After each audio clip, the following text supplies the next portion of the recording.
vamos directamente a la palabra del Señor en Hechos capítulo 17, versículos 16 al 34, es el pasaje siguiente en nuestra serie nuestra serie expositiva en el libro de los Hechos. Si ustedes recuerdan, la semana pasada vimos cómo Pablo y Silas llegan a Tesalónica, pero ellos llegan a Tesalónica y a Berea, y vemos cómo estas ciudades, la gente de estas ciudades fueron trastornadas en las esferas religiosa, en la esfera social y política por medio del Evangelio, y vimos cómo muchos creyeron, y al final de este pasaje vemos que empieza una persecución que comenzó en Tesalónica, los alcanzan en Berea, y entonces nuevamente los misioneros, Pablo, Silas y ahora Timoteo con ellos, tienen que salir de ahí y se encaminan hacia Grecia. Si ustedes recuerdan, hace 15 días vimos un poquito en el mapa cómo ya están alejándose cada vez más de Jerusalén y están entrando cada vez más en territorio griego, greco-romano en este caso. Entonces, vamos a orar antes de ir directamente al pasaje del día de hoy. Señor, te damos gracias por tu amor, por tu misericordia, Señor, revelada a nosotros en Cristo Jesús, y esto nos es revelado en tu palabra, Señor. Por eso venimos hoy, Señor, con reverencia a honrar tu palabra, Señor. Queremos honrar tu palabra con un corazón, Señor, dispuesto a escucharte a ti. Ayúdanos, Señor, a cancelar todo el ruido externo, Señor. Ayúdanos a cancelar todas las preocupaciones, todas las ideas que tengamos en este momento, preocupaciones por el futuro, por el pasado, por el presente. Ayúdanos a concentrarnos, Señor, en ti y en tu verdad. Y te pido, Espíritu Santo de Dios, que obres en cada uno de nosotros desde este momento. Como lo has venido haciendo siempre, Señor, a través de tu Espíritu es que tú nos permites, número uno, entender tu palabra. Número dos, permites que esa palabra baje de la cabeza al corazón y se formen, Señor, convicciones firmes. Esto te pido que tú hagas porque yo no lo puedo hacer, Señor. Y te pido que lo hagas para la gloria de tu nombre, para la bendición de mis hermanos y para la salvación de muchos, Padre. Te lo suplicamos en el nombre de Cristo Jesús. Amén. Antes de ir directamente al pasaje, una de nuestras responsabilidades como predicadores, aparte de exponerles la palabra del Señor, es ayudarles a que ustedes puedan ver, darse cuenta que pueden comprender sus Biblias, comprender lo que ustedes leen. La revelación de la palabra de Dios no es exclusiva de pastores o de ciertos predicadores, como algunos suelen decir, es que Dios me reveló algo a mí que no te ha revelado a ti. Esto es falso. Todo lo que Dios quería revelar está en su palabra. Entonces yo te pido que tú leas junto conmigo en tu Biblia. Acuérdense que yo siempre les aconsejo, traigan su Biblia de papel para que puedan ver de dónde venimos, hacia dónde vamos, anotar, subrayar y puedan comprender mejor. Pero yo les pido que mientras vamos leyendo, traten de identificar 5 cosas. Número 1, traten de identificar lo que Pablo vio en Atenas. Vamos a ver cómo el Evangelio llega a Atenas. Traten de identificar, mientras vamos leyendo, lo que Pablo vio. Traten de identificar también lo que Pablo sintió al ver lo que vio. Traten de darse cuenta a dónde fue Pablo. También traten de darse cuenta qué fue lo que Pablo habló en el Areópago. Ahorita lo vamos a ver. Y número 5, traten de ver cuáles fueron los resultados. ¿Ok? Entonces, vamos a buscar esto, lo que Pablo vio, lo que Pablo sintió, a dónde fue Pablo, lo que habló en su discurso y cuáles fueron los resultados. ¿Sale? Así que vamos directamente al pasaje en Hechos 17 del 16 al 34. Mientras Pablo los esperaba en Atenas, ¿a quién? A Silas y a Timoteo. Mientras Pablo los esperaba en Atenas, su espíritu enardecía dentro de él al contemplar la ciudad llena de ídolos. Así que discutía en la sinagoga con los judíos y con los gentiles temerosos de Dios, y diariamente en la plaza con los que estuvieran presentes. También discutían con él algunos de los filósofos epicúreos y estoicos. Y algunos decían, ¿qué quiere decir este palabrero? Parece ser un predicador de divinidades extrañas. Decían otros esto decían otros porque les predicaba a Jesús y la resurrección. Entonces tomaron a Pablo y lo llevaron al Areópago, diciendo, ¿podemos saber qué es esta nueva enseñanza que usted proclama? Porque le oímos decir cosas extrañas, por tanto queremos saber qué significan. Pues todos los atenienses y los extranjeros de visita allí no pasaban el tiempo en otra cosa, sino en decir o en oír algo nuevo.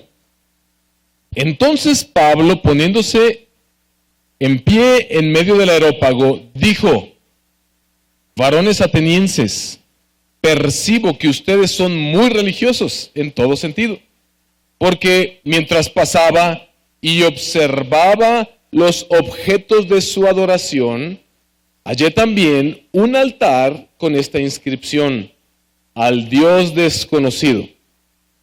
Pues lo que ustedes adoran sin conocer, eso les anuncio yo. El Dios que hizo el mundo y todo lo que en él hay, puesto que es Señor del cielo y de la tierra, no mora en templos hechos por manos de hombres, ni es servido por manos humanas, como si necesitara de algo, puesto que Él da a todos vida y aliento y todas las cosas. De uno solo, Dios hizo todas las naciones del mundo para que habitaran sobre toda la superficie de la tierra, habiendo determinado sus tiempos y las fronteras de los lugares donde viven, para que buscaran a Dios y de alguna manera palpando lo hallen, aunque Él no está lejos de ninguno de nosotros, porque en Él vivimos, nos movemos y existimos, así como algunos de los poetas de ustedes han dicho, porque también nosotros somos linaje suyo. Siendo pues linaje de Dios, no debemos pensar que la naturaleza divina sea semejante a oro, plata o piedra, esculpidos por el arte y el pensamiento humano. Por tanto, habiendo pasado por alto los tiempos de ignorancia, Dios declara ahora a todos los hombres en todas partes que se arrepientan, porque Él ha establecido un día en el cual juzgará al mundo en justicia por medio de un hombre, a quien Él ha designado, habiendo presentado pruebas a todos los hombres cuando lo resucitó de entre los muertos. Cuando oyeron de la resurrección de los muertos, algunos se burlaban, pero otros dijeron, le escucharemos otra vez acerca de esto. Entonces Pablo salió de entre ellos, pero algunos se unieron a él y creyeron, entre los cuales estaban Dionisio el Areopagita, una mujer llamada Dámaris y otros con ellos. Atenas era la capital de la cultura grecorromana. Alrededor del año 400 al 440 antes de Cristo, el imperio griego tuvo más o menos la misma expansión y el mismo poder y la misma influencia que el que tenía en este momento el imperio romano. Ahora Grecia está debajo del imperio romano, pero ¿cuántos han escuchado acerca de Atenas? Todos hemos visto, por lo menos en internet. Algunos de ustedes no han podido ir a Europa a conocer Atenas personalmente. Yo tampoco, pero vemos todas estas monumentos y estatuas y el Partenón y todo lo que existe allá. Sabemos que es una fuente de la cultura. Los primeros historiadores surgieron de Grecia. Los primeros filósofos, Sócrates, que después fue maestro de Platón y quien fue maestro de Aristóteles. Toda esta filosofía que surge de allá. La mitología griega, que es sumamente famosa en todo lugar. Era un lugar lleno de cultura. Y la gente buscaba, y como vemos en el pasaje, estaban muy interesados en escuchar filosofías nuevas. y vivir bajo perspectivas filosóficas que agradaran a sus oídos. Atenas le ha dado mucho al mundo en el aspecto cultural, incluso en el aspecto político. El concepto de democracia surge precisamente en Grecia, ¿va? Un gobierno, este concepto de un gobierno dirigido por el pueblo surge incluso en Grecia, fue el centro de la filosofía, había un gran amor por la sabiduría. Los hombres que tenían mucho conocimiento eran sumamente admirados y surgen estas grandes escuelas filosóficas. La sabiduría era algo muy valorado en Grecia, por lo tanto la literatura, la filosofía, todo esto era bien recibido. Ahora, este amor, como vemos en el pasaje, este amor por la sabiduría no impidió que floreciera una tremenda adoración a los ídolos. Eso fue lo que Pablo vio allí, cuando él menciona que cuando pasaba y observaba los objetos de su adoración, voy a ir desglosando un poquito qué significa esto, pero técnicamente Atenas es una ciudad llena de ídolos, llena de estatuas erigidas a diferentes y numerosos dioses. Lo que Pablo vio ahí en Atenas, donde el mundo pagano veía gloria, incluso si tú visitas hoy Atenas, estoy seguro que te sorprendería si dicen que es abrumador todo lo que ves ahí, pero donde el mundo ve gloria, Pablo vio una idolatría que era sumamente vergonzosa, que era sumamente ofensiva para Dios. Pablo tenía una cosmovisión cristiana. Yo quiero preguntarte, ¿tú consideras que eres un cristiano que tiene una cosmovisión cristiana de la vida? Es una cosmovisión, es un conjunto bien definido de creencias y convicciones acerca de los temas importantes de la vida, tales como el origen. Piensa un poquito ahorita en el discurso de Pablo. Les habló del origen, les habló del significado de la vida, les habló de la moralidad en la vida y del destino. Eso es tener una cosmovisión. Yo te quiero preguntar, y hazte tú la pregunta a ti mismo, ¿cuál es tu cosmovisión de la vida? ¿Tienes una cosmovisión cristiana de la vida? Lo que Pablo vio lo llevó a sentir esta cosmovisión cristiana, esta cosmovisión de que hay un solo Dios que gobierna sobre todo y que es el único que merece gloria y honra y que ha enviado a Jesucristo para salvar a pecadores. Es el único que debe ser honrado y glorificado. Solamente hay en él salvación. Por lo tanto, cuando él vio en este lugar toda una cultura volcada a la adoración del mismo hombre y de dioses falsos, dice que en el versículo 16, él sintió que su espíritu se enardecía dentro de él. Se enardecía dentro de él. Hay quienes han tratado de traducir esta palabra como si fuera un coraje, como si fuera un enojo. Y la connotación de esa palabra griega tiene que ver con eso, pero no solo con eso, sino con compasión y con amor, que es lo que Dios muestra en el Antiguo Testamento. Pablo estaba sintiendo, en pocas palabras, el mismo celo que Dios siente con respecto a la adoración de los hombres. En Deuteronomio capítulo 9, versículo 7, Moisés le está recordando al pueblo cómo ellos pecaron de idolatría contra el Señor. Acuérdate, no olvides cómo provocaste a ira al Señor tu Dios en el desierto, desde el día en que saliste de la tierra de Egipto hasta que ustedes llegaron a este lugar, han sido rebeldes contra el Señor. Moisés les está recordando cuando él subió al monte a recibir las tablas, y mientras en esos 40 días, ¿qué hizo el pueblo de Israel? Se hicieron un becerro de oro, al cual quisieron adorar. Y dice que Dios mostró tanta ira por esto que casi los destruye. Isaías 45, versículo 5. Yo soy el Señor y no hay ningún otro. Fuera de mí no hay Dios. Yo te fortaleceré, aunque no me has conocido. Salmo 83, versículo 18. para que sepan que solo tú, que te llamas el Señor, eres el Altísimo sobre toda la tierra. Pablo, al igual que los profetas del Antiguo Testamento, hermanos, tenía un celo por el nombre y la gloria de Dios. Nos recuerda el Salmo 67, versículos 1 al 5, que tiene léelo conmigo y ve la similitud que hay en cuanto a la temática de Hechos 17. Dios tenga piedad de nosotros y nos bendiga, y haga resplandecer su rostro sobre nosotros, para que sea conocido en la tierra tu camino, entre todas las naciones tu salvación. Te den gracias los pueblos, oh Dios, todos los pueblos te den gracias. Alégrense y canten con júbilo las naciones, porque tú juzgarás a los pueblos con equidad y guiarás a las naciones en la tierra.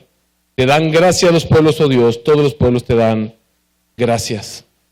¿Qué está haciendo Pablo en este discurso? ¿Qué está haciendo Pablo cuando su corazón es enardecido? Él inmediatamente dice que va a diferentes lugares y empieza a proclamar el Evangelio de Jesucristo, porque él sabe y él quiere predicar el Evangelio de Jesucristo, que exalta al único y verdadero Dios y que le da a pecadores la oportunidad de ser salvos de la ira, del juicio de este Dios. Pero es interesante ver la manera en que Pablo lo hace.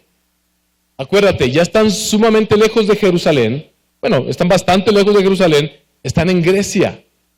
Y aquí la gente no tiene idea de lo que es el Evangelio. Incluso hay una sinagoga.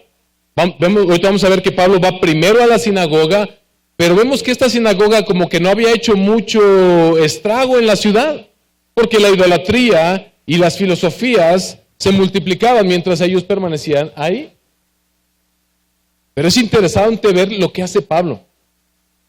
Pablo busca contextualizar. Lo que pudimos notar cuando leímos el pasaje es que Pablo no le predica a estas audiencias exactamente igual que predicó en Jerusalén, ni siquiera igual que como él predicó en los demás lugares conforme se fue alejando de Jerusalén. Ahora está predicándole a una audiencia principalmente pagana, aunque primero fue a la sinagoga, pero vemos que Lucas no le da tanta importancia a ese hecho, sino al resto de la narrativa, donde Pablo habla a los atenienses, donde Pablo habla a los griegos, a esta gente que tiene estas filosofías y religiones falsas.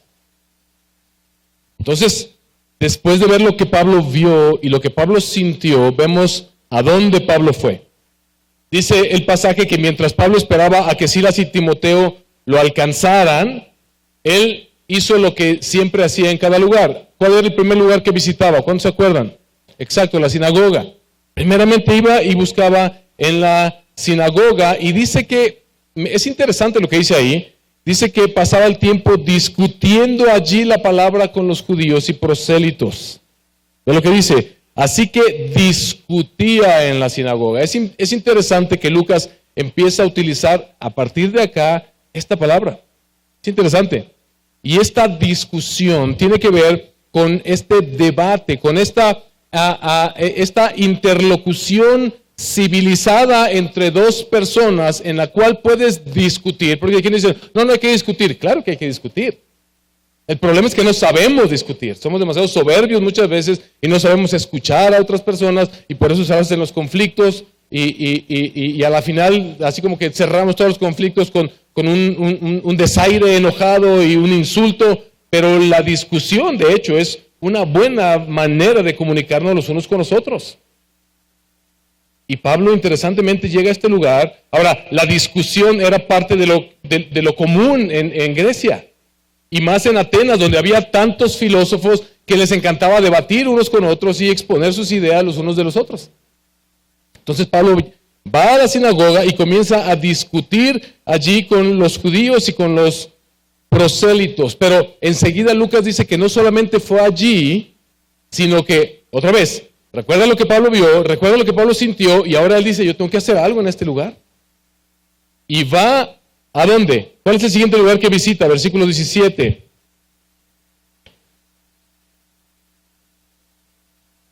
Dice, y diariamente, ¿en dónde? En la plaza, ¿con quiénes? Con quienes estuvieran allí presentes. ¿Sabes qué? La plaza era conocida como el Agora. El Agora era este lugar donde en cualquier ciudad griega, donde sucedía la mayor parte de la actividad y la vida social de la gente. El Agora vendría siendo algo así como, imagínate desde la entrada del Aliovino Zavala, pasando por el jardín de Uriangato y llegando hasta el jardín de Moroleón, más o menos es donde entre semana hay mucho movimiento, hay mucha gente, hay comercio, hay mercado, hay alboroto, hay murmullo, hay gente viviendo, socializando todos los días, exponiendo sus sentimientos, sus maneras de pensar, su manera de hacer las cosas, donde hacen negocios, etcétera. La plaza no era solamente un lugar donde se hacían negocios, solamente se reunían a simplemente vivir la vida, sino que en aquel tiempo, dice ahí el pasaje, habían muchos filósofos en Grecia y no todos tenían la misma filosofía. Y me gusta cómo menciona aquí en uno de los versículos que acabamos de leer, que a los ociosos les encantaba estar ahí escuchando estos debates filosóficos. Porque el ocio, o sea, no es... piensa en tus momentos de ocio, la mayor parte del tiempo que estamos haciendo, como ahí dándole scroll al celular, ¿va? y viendo y recibiendo influencia de mucha gente. Y esto ha ocurrido no solamente desde que existe Facebook, siempre las plazas se han considerado por... Hay cierta gente que tú pasas y dices, bueno, este cuate no tiene chamba, o en qué trabajarán, que ahí se la viven, ahí se la pasan, y no los juzgamos, o sea, tal vez eso, pero hay mucha gente que de pronto está como que muy atenta a lo que está sucediendo, están observando lo que sucede alrededor, y gente en aquel tiempo se dedicaba exclusivamente a escuchar estas filosofías. Disfrutaban de escuchar estas nuevas creencias. Y algunos de los filósofos que ellos escuchaban en aquel tiempo, los menciona Pablo, son los epicúreos y los estoicos. Es bien importante cuando en la palabra de Dios se nos mencionan detalles como estos, necesitamos entender quiénes son estos cuates. Y es que es sumamente importante entender quiénes son porque el discurso de Pablo tiene todo que ver con las filosofías que ellos promovían. Los epicúreos eran seguidores de Epicuro, el cual enseñaba que si bien existían dioses, estos dioses no estaban interesados en relacionarse con los hombres. Es decir, si bien habían dioses, como que crearon a la humanidad, los aventaron por ahí y ellos están viviendo allá en el Olimpo tal vez o disfrutando de la vida, pero no les interesa nada la vida de los hombres. Epicuro también decía que no había vida después de la muerte, que nunca íbamos a ser como seres humanos llamados a rendir cuentas. Esto es importante, porque vamos a ver cómo contrasta con cómo Pablo contrasta con su discurso estas filosofías. Epicuro exhortaba a sus seguidores a que gozaran de la vida. Que gozaran de la vida, pero que lo hicieran de una manera sabia y correcta. Pero históricamente no pasaron más de 100 años para que las enseñanzas de Epicuro de disfrutar la vida, pero de una manera sabia y correcta, eso se fue degradando como suele suceder en toda la historia y llegó a degenerarse en lo que se llama el hedonismo. El hedonismo es esta filosofía de vivir única y exclusivamente para el placer. Tú y yo tenemos cierto grado de hedonismo en nuestras vidas, o mucho hedonismo en nuestras vidas, y ni siquiera sabemos que es Epicuro quien nos lanzó esta flecha para envenenarnos. Técnicamente, él fue el inventor de esta famosa frase que luego también Pablo cita, comamos y bebamos que mañana moriremos. Comamos y bebamos y seamos felices porque mañana moriremos. En esto derivó sus enseñanzas, derivaron en la gente interpretando que la vida es simplemente para gozarse. Y la escuela de filosofía de los estoicos era un poco diferente a la de los epicúreos, los cuales se mencionan en el versículo 18 ambos. Estos seguidores de Zenón, eran los estoicos. Zenón formuló esta filosofía donde ellos negaban lo que decían los epicúreos. Ellos decían, no, Dios sí se relaciona con los hombres. Por lo tanto, o los dioses, decían ellos, sí se relacionan con los hombres, por lo tanto, los hombres deben como demostrarle a los dioses que pueden vivir sabiamente, que pueden actuar razonablemente y con sus hechos, y el fruto de sus hechos mostrar que ellos son dignos de estos dioses. De ahí viene la palabra estoicismo, ¿verdad? Cuando alguien permanece estoico es alguien que a pesar de la adversidad se mantiene firme en sus principios y en lo que es correcto, pase lo que pase. Ese es el estoicismo. Entonces, vemos que tanto los epicúreos como los estoicos, con sus filosofías, se sintieron intrigados acerca de lo que Pablo estaba diciendo. Y lo llaman y dicen, a ver, vamos a debatir, queremos escuchar qué es lo que tú traes. Y dice ahí la palabra que lo tacharon de un palabrero. Dice el comentarista F.F. Bruce que técnicamente el significado era como lo veían como un pajarito que recoge una semilla de acá, otra de acá, otra de acá, y de pronto viene a hablar así de todo, pero a la vez de nada. Entonces, vemos que él, como ya lo venía haciendo todo el tiempo, empieza a predicarles el Evangelio de Jesucristo. Y vemos que ellos se confunden, porque le dice, a ver, platícanos qué tienes que ver con, de qué hablan tu filosofía de estas divinidades extrañas. Vean lo que dice el versículo 18. También discutían con él algunos de los filósofos epicúreos y estoicos, y algunos decían, ¿qué quiere decir este palabrero? Parece ser un predicador de divinidades extrañas. Y ahí nos explica por qué. Decían otros, porque le predicaba a Jesús y la resurrección. O sea, estos filósofos estaban entendiendo que Pablo les estaba hablando de dos divinidades, Jesús y la resurrección.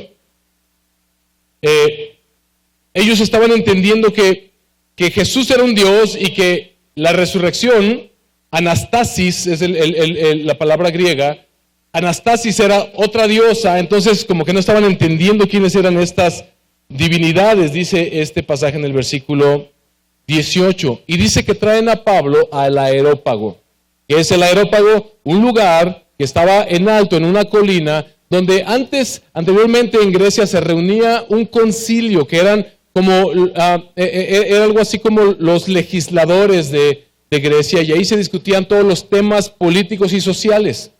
Pero eso fue perdiendo fuerza. Sin embargo, hasta el momento en que Pablo llega, todo lo que tuviera que ver con una nueva doctrina, con una nueva religión, se evaluaba ahí en un concilio formado por estos hombres sabios de aquella época para evaluar si esa religión o esa filosofía era cierta. Atenas, entonces, hermanos, es un lugar, otra vez, donde la gente quiere escuchar nuevas doctrinas. Donde la gente quiere escuchar qué otros dioses hay, a ver de qué otro Dios me puedo beneficiar, a ver qué otra influencia puedo acarrear para mi vida, qué tal que me trae un nuevo beneficio. Esto no es muy diferente de la sociedad en la que vivimos el día de hoy, donde vemos que nuestra sociedad parece que está abierta simplemente a recibir una nueva verdad cada semana. Y basta con que un artista nuevo, con que un movimiento nuevo a través de redes sociales empiecen a proclamar nuevas doctrinas, nuevas enseñanzas, nuevas filosofías, y la gente siente como que, sí, esto es la nueva filosofía que hay que seguir. Esta es la nueva corriente que hay que seguir. Esta es la nueva manera que hay que seguir. Estas son las nuevas ideologías de género, feminismo. Todos estos ideas y conceptos erróneos son filosofías bien planeadas, bien estructuradas, que buscan cambiar la manera de que la sociedad se mueva, la manera en la que la sociedad piense y viva. Y todas ellas, tristemente, están alejadas de la voluntad revelada de Dios en su palabra. Al igual que en aquel tiempo, hoy la gente tiene cientos de ídolos falsos. Cientos de religiones falsas se han levantado y ni siquiera es con el nombre de religión. Pero lo que vemos hoy, incluso en las escuelas, es un nuevo adoctrinamiento de nuestros hijos, donde quieren meterles a fuerzas filosofías que son totalmente contrarias a la palabra del Señor. Pablo vio en Atenas estatuas, altares y capillas dedicados a todo este sinnúmero de deidades con D minúscula. Hay quienes dicen que había gente que decía, era un dicho, que en Atenas había más dioses que hombres. Los griegos tenían entonces también esta costumbre. Si tú te das cuenta, Pablo menciona a un Dios que ellos no conocen. Dentro de todas las estatuas y monumentos que había ahí dedicadas a todas estas deidades, ellos erigieron un lugar donde era un lugar para el Dios no conocido. Era una sociedad tolerante con las nuevas religiones y con las nuevas filosofías, de tal forma que ellos estaban dispuestos a recibir una más. Por eso es que le dicen a Pablo, a ver, ven, platícanos para ver si agregamos esta religión también, a ver si agregamos también esta filosofía. Y ellos tenían, según ellos, por respeto a alguna deidad que ellos no conocieran, tenían un lugar para el Dios no conocido, por si acaso no se fuera a ofender. Y es interesante que cuando Pablo refuta esto, él les dice al Dios desconocido, y les dice, pues lo que ustedes adoran sin conocer, eso les anuncio yo. Ahora, eso está en el versículo 23. Es interesante que Pablo les dice, eso que ustedes tienen, esa cosa que ustedes tienen por consideración de un Dios que tal vez no es conocido, es al que les vengo a anunciar yo. Pablo afirma que efectivamente ellos estaban en lo cierto, hay un Dios, pero ese no es un Dios personal para ellos, es un Dios que aún no conocen. Y se le trata como un objeto, como es digno de tratarse cualquier otro Dios falso, Dios con D minúscula. Ellos habían dedicado este altar a algún Dios que estuviera por ahí, pero Pablo les dice, ese Dios que ustedes no conocen, de hecho, es el que yo les quiero predicar. Y es interesante cuando vemos su discurso, porque ¿cuántos han escuchado del Partenón? Este templo erigido en Atenas que es tan impresionante. El Partenón era un templo erigido para la diosa Atenea, para la diosa Atenea, que era la patrona de Atenas. Esto es interesante y es importante saberlo porque, fíjate, ellos le levantaban templos a sus dioses y los adoraban y les daban cierta importancia, adoración, pero al mismo tiempo ellos reconocían que ellos habían construido a estos altares y estos dioses. Era gente que había surgido con una nueva filosofía, con una nueva religión. Ellos lo aceptaban y le levantaban un templo. Y esto es interesante porque el discurso de Pablo tiene todo que ver con esto. Ve lo que les dice en el versículo 24. El Dios que hizo el mundo. Otra vez, ese Dios que ustedes no conocen, al cual le levantaron un altar, el Dios no conocido por ustedes, déjenme presentárselos. Ese que ustedes no conocen es el Dios que hizo el mundo. Cosmovisión cristiana. Dios hizo el mundo. Esto es lo que les debe de quedar claro. Ahora, imagínate lo ofensivo que es esto en Grecia. En un lugar donde la gente quiere pensar y filosofar acerca de todo lo que existe, del universo, de la creación misma, y él les establece y les dice, el Dios que hizo el mundo y todo lo que en él hay. Este es el Dios que yo les anuncio. Puesto que es Señor del cielo y la tierra, les dice, y ese Dios no habita ¿dónde? Ese Dios no mora en templos hechos por manos de hombres, ni es servido por manos humanas como si necesitara algo, pues de hecho que Él da a todos la vida y el aliento y todas las cosas. Fíjate, él está contrastando con el Evangelio, con la palabra de Dios, la creencia de estos hombres. Él les dice, ustedes piensan que a los dioses se les puede servir erigiéndoles un templo o un altar. Incluso ustedes creen que pueden crearse sus propios dioses. Pero el único Dios que creó todo lo que existe, que los creó a ustedes y me creó a mí y creó todo lo que vemos, a ese Dios nadie le puede erigir un templo porque simplemente no cabe ahí. Y ese único Dios no necesita nada que tú le puedas dar. Como si lo necesita Atenea, la patrona de tu pueblo, que necesita que le sea construido un altar y que necesita que le den cierta adoración.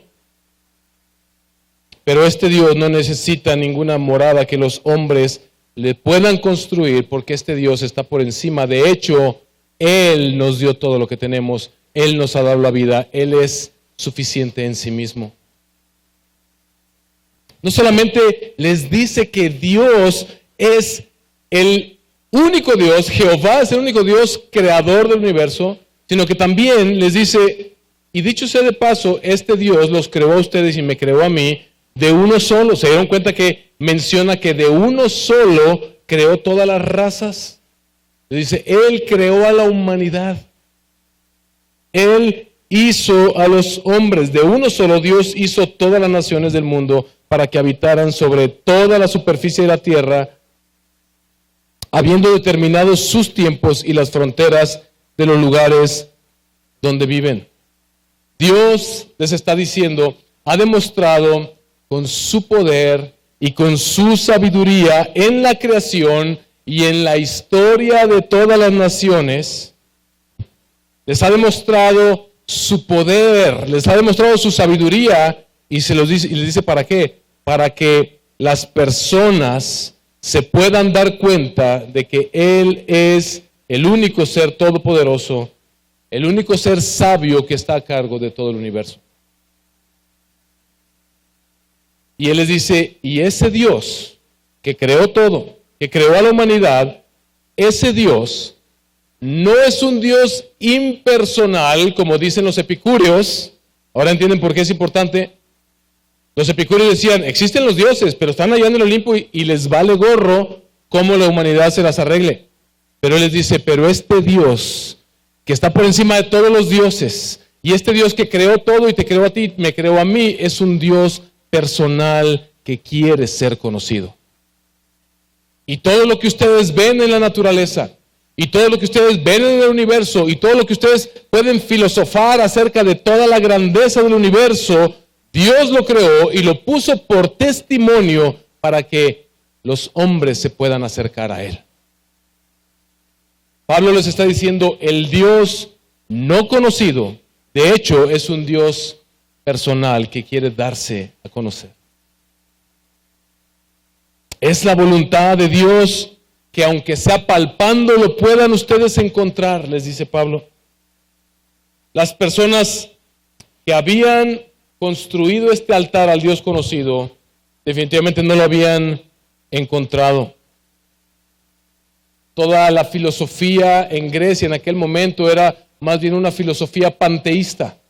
¿Qué es el panteísmo? Es esta filosofía en la cual todo lo que existe es Dios. La naturaleza es Dios.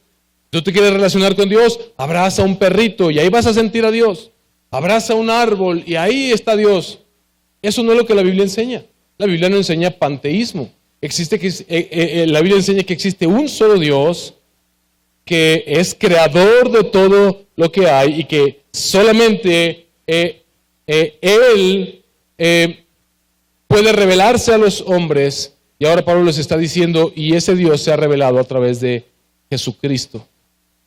Ese Dios se ha acercado a ustedes en la persona de Jesús. Es decir, Pablo lo que hace es utilizar las creencias equivocadas, las creencias erróneas de estos filósofos y de las personas en Grecia, y las usa como un punto de partida para predicarles el Evangelio. Los estoicos decían, sí existen los dioses, entonces nosotros debemos portarnos bien y permanecer estoicos para que seamos del agrado de los dioses y nos salven. Pablo les dice, no, solamente a través de Jesucristo podemos ser salvos. Los epicúreos decían, a los dioses ni siquiera les interesamos, nosotros de aquí nada más debemos comer y beber porque mañana vamos a morir. Y Pablo les dice, no, el Dios que ha creado todo, de hecho es un Dios que se quiere relacionar con ustedes. Pablo parte de el Dios no conocido para mostrarles al Dios que se quiere dar a conocer. De hecho, Pablo menciona en el versículo 29, siendo pues linaje de Dios, no debemos pensar que la naturaleza divina sea semejante a oro, a plata o piedra, esculpidos por el arte y el pensamiento humano. Es decir, Pablo ahora empieza a contrastar la idolatría. Parte de esta idolatría que había en Atenas, lo que a estos hombres les encantaba adorar, y les dice, todo esto que ustedes ven no representa a Dios. Tú no puedes poner a Dios en una figura, no puedes poner a Dios en una estatuilla, no puedes poner a Dios en un templo para relacionarte con Él. Simplemente Él está por encima de todas estas cosas, pero dice, pero Él nos creó y somos de su linaje. Otra vez, gentilmente Pablo regresa otra vez, no solamente está confrontando sus ideas equivocadas, sus filosofías equivocadas, sino que les está presentando al Evangelio y le está diciendo, mira, este Dios que te creó se quiere relacionar contigo. Somos de su linaje. Y me encanta cómo les dice enseguida, versículo 30, versículo 28, porque en Él vivimos, nos movemos y existimos, así como algunos de los poetas de ustedes han dicho, porque también nosotros somos linaje suyo. Ahora, otra vez, para decirles esta verdad, Pablo agarra la filosofía de ellos y les dice, mira, ustedes tienen por lo menos tres poetas o filósofos, Efeménides, Arato y Cleanto, que son parte de la escuela de los estoicos, los que sí creían que había un Dios que se relacionaba. Dice, acuérdense, ustedes mismos tienen poetas que han reconocido que estas deidades que ustedes piensan que existen se quieren relacionar con ustedes. Déjenme decirles, no están tan equivocados, solamente que están buscando al Dios equivocado. Pero el Dios verdadero, de hecho, como sus poetas han dicho antes, sí se quiere relacionar con ustedes. Y luego les dice, versículo 29 a 31, siendo la realidad que nosotros venimos de Dios, ¿cómo podemos nosotros entonces crearnos un Dios? ¿Cómo podemos crear a un Dios a nuestra imagen? ¿O cómo podemos nosotros crear un hombre a un Dios y plasmarlo simplemente en una estatua? Si ustedes recuerdan cuando Pablo llegó a Listra, predicó el pastor Jorge Luis acerca de cómo cuando ellos obraron ciertos milagros, la gente de Listra los quisieron adorar y pensaban que eran dioses que habían descendido, y Pablo en aquel momento con Bernabé se rasgan las vestiduras y dicen, no hagan eso, ningún ser humano debe ser adorado en esta tierra, ningún ídolo, nadie merece la gloria más que Dios mismo. Y enseguida les dice en el versículo 30, por tanto, habiendo pasado por alto los tiempos de ignorancia, Dios declara ahora a todos los hombres en todas partes que se arrepientan. Este Dios no conocido de ustedes, déjenme se los presento, es el Dios que creó toda la tierra, es el Dios que nos creó a nosotros, está más allá de lo que nosotros podemos imaginar, no habita en templos ni en estatuas hechas por hombres, pero este es un Dios que se quiere relacionar con nosotros para salvarnos. Pero para relacionarte con Él, te tienes que arrepentir de tus pecados, porque ve lo que dice en el versículo 31, porque Él ha establecido un día en el cual juzgará al mundo en justicia por medio de un hombre, a quien Él ha designado, habiendo presentado pruebas a todos los hombres cuando lo resucitó de los muertos. Pablo usó todo este discurso que tenía todo que ver con cosas que ellos entendían, Pablo relacionó y contextualizó las creencias de estos hombres y las tomó. Él entendió esta cultura, pudo ver lo que ellos adoraban, pudo ver dónde estaba puesta su fe y su esperanza, pudo entender las filosofías de la época y usarlas no para adaptar el evangelio, sino para partir de ahí, para presentarles el evangelio a los atenienses. Y todo con la finalidad de decirles: ustedes deben arrepentirse de sus pecados, porque Dios va a juzgar al mundo por medio de Jesucristo. Y les dice, pero es interesante ver que no menciona a Jesús, ni dice Jesucristo, dice Dios va a juzgar al mundo por medio de un hombre, y Dios da testimonio de que ese hombre es aquel que resucitó. Pablo está usando ahí el método socrático. El método socrático es un método de enseñanza donde usan la retórica, es decir, cuando llevas a las personas a pensar, ¿quién puede ser? Cuando en lugar de dar una respuesta, haces una pregunta para que la gente piense y empiece a buscar una respuesta. Y Pablo hace esto justamente en Atenas y les dice, Dios va a juzgar este mundo por un hombre, y ese hombre es uno que resucitó en Jerusalén. Ellos tendrían que haber empezado a investigar y a pensar quién era este hombre. Pablo no les dora la píldora. Pablo no se adapta a las ideologías y filosofías de ese lugar, sino que las comprende. Se interesa por la gente, muestra su interés por la gente al ir a las plazas, al ir a las sinagogas, al caminar por la ciudad y ver lo que ellos adoraban, ver lo que ellos creían, ver cómo estaban equivocados. Su corazón enardecía de ver toda la idolatría y él dijo, yo tengo que hacer algo y lo único que puedo hacer es presentarles el Evangelio de Jesucristo para que escapen del juicio de Dios por esta idolatría. El tiempo de gracia para Atenas había llegado. El Evangelio de Jesucristo había llegado a Atenas. Aquel pueblo que no conocía o que tenía un Dios desconocido, ahora Dios se dio a conocer por medio del Evangelio en este lugar. Y cuando llegó el Señor, les dijo, ahora es el tiempo en que ustedes pueden apartarse de todo Dios falso y volverse al Dios verdadero por medio de Jesucristo que resucitó de los muertos. Ese fue el día de gracia para la gente del Areópago. Ese fue el día de gracia para la gente en Atenas. Pero luego vemos el resultado de este discurso de Pablo. En sencillas palabras, muchos lo rechazaron y lo tildaron de loco. ¿Qué nos hablas de este Jesucristo y de Anastasis? ¿Qué son esos dioses? Muchos rechazaron.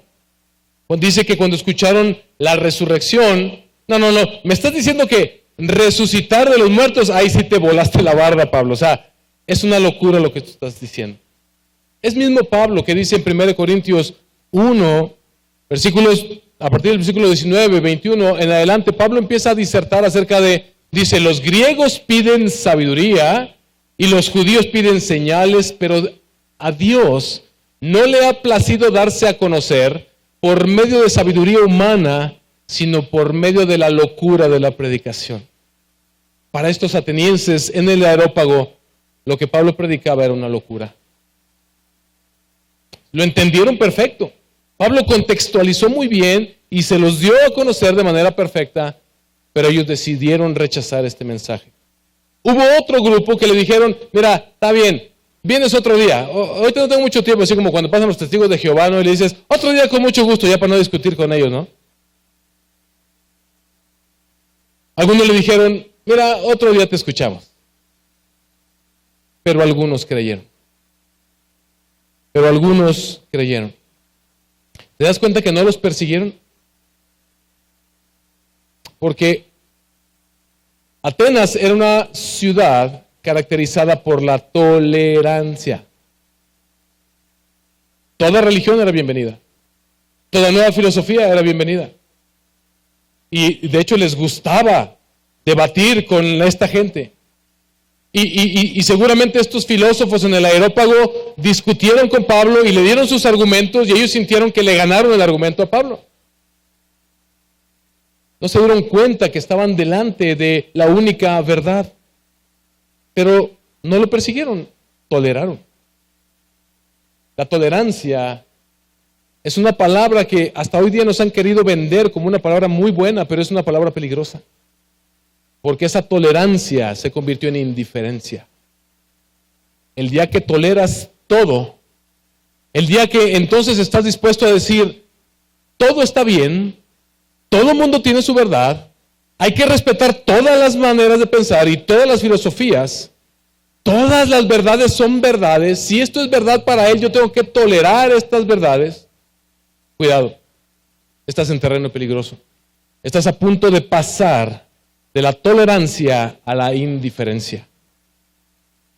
Estás a punto de pasar de la tolerancia a la indiferencia, porque déjame decirte una cosa, si todo es verdad, y esto es un argumento filosófico, si todo es verdad, nada es verdad.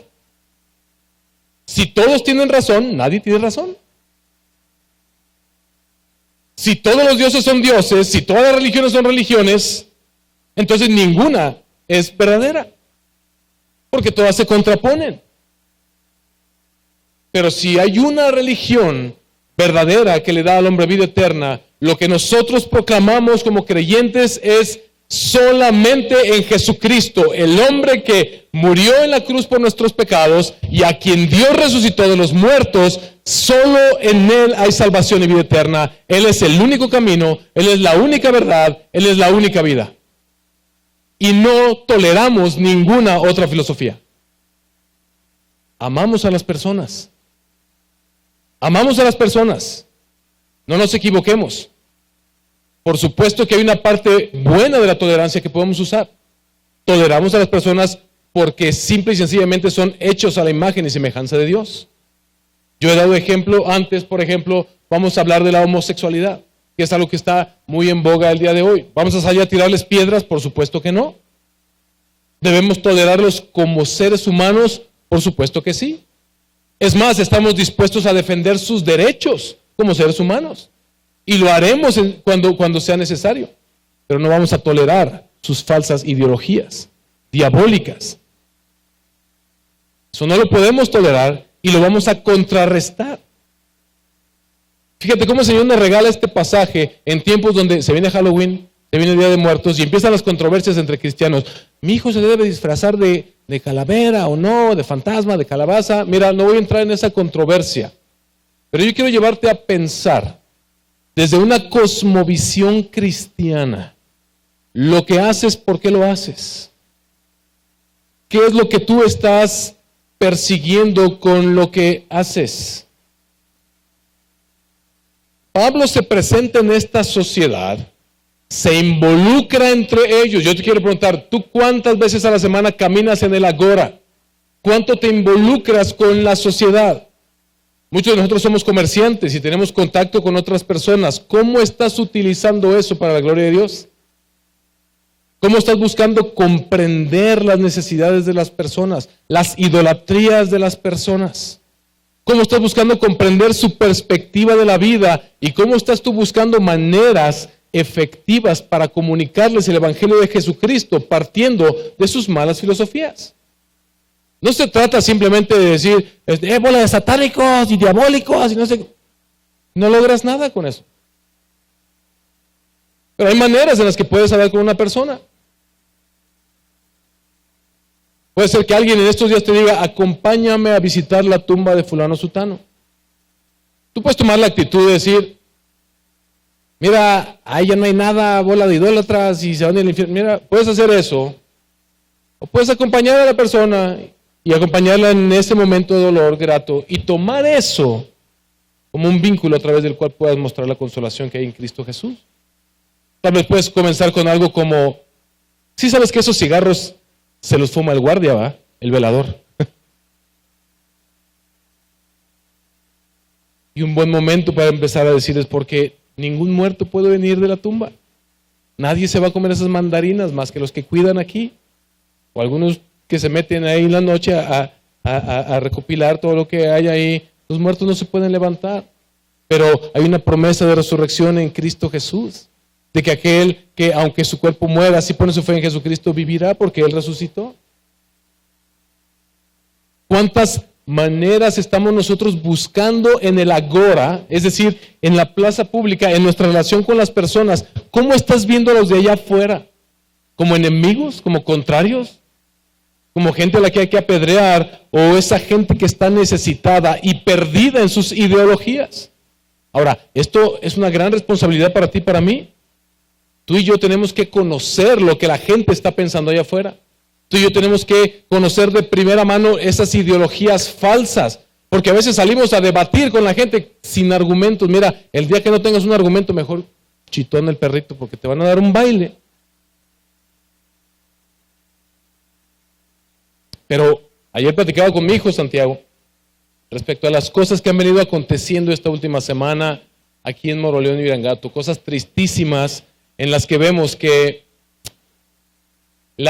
una tragedia se está convirtiendo en más tragedias al ver cómo, yo le decía a mi hijo, esta situación de esta joven que acaba de morir muestra el fracaso que somos como sociedad.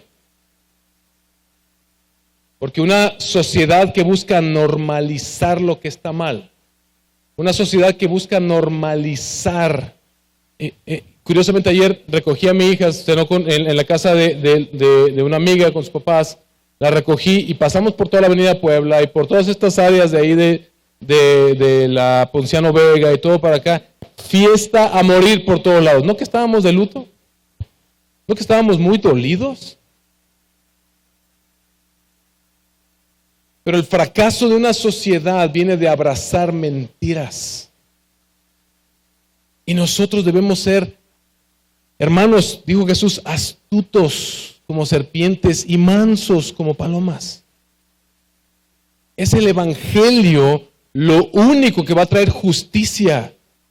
Es el Evangelio la única esperanza, porque no puedes poner tu esperanza ni en autoridades, ni en gobiernos a nivel federal, estatal, municipal. No tienen la capacidad de hacer justicia cuando la sociedad está infectada y rebasada, superada por la maldad.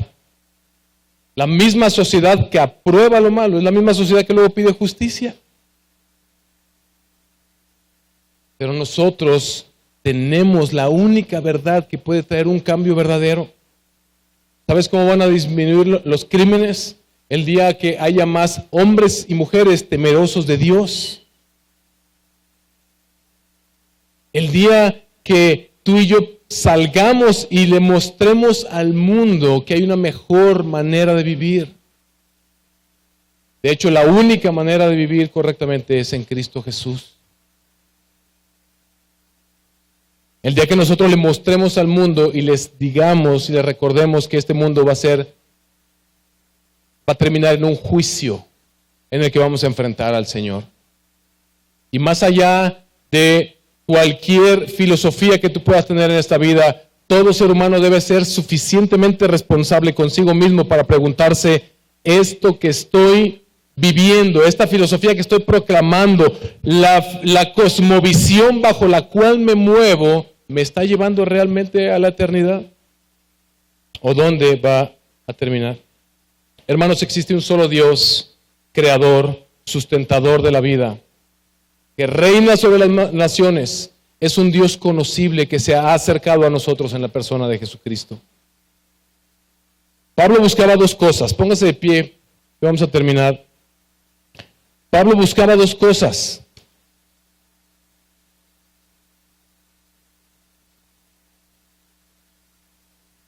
La gloria del nombre de Dios y la salvación de las personas. Pablo buscaba dos cosas, la gloria del nombre de Dios y la salvación de las personas. El corazón de Pablo enardecía al ver la idolatría de estos hombres. Y el corazón de Pablo enardecía al ver la necesidad de estos hombres. Quiera el Señor dotarnos de un carácter cristiano en el cual podamos tener un celo por nuestro Señor.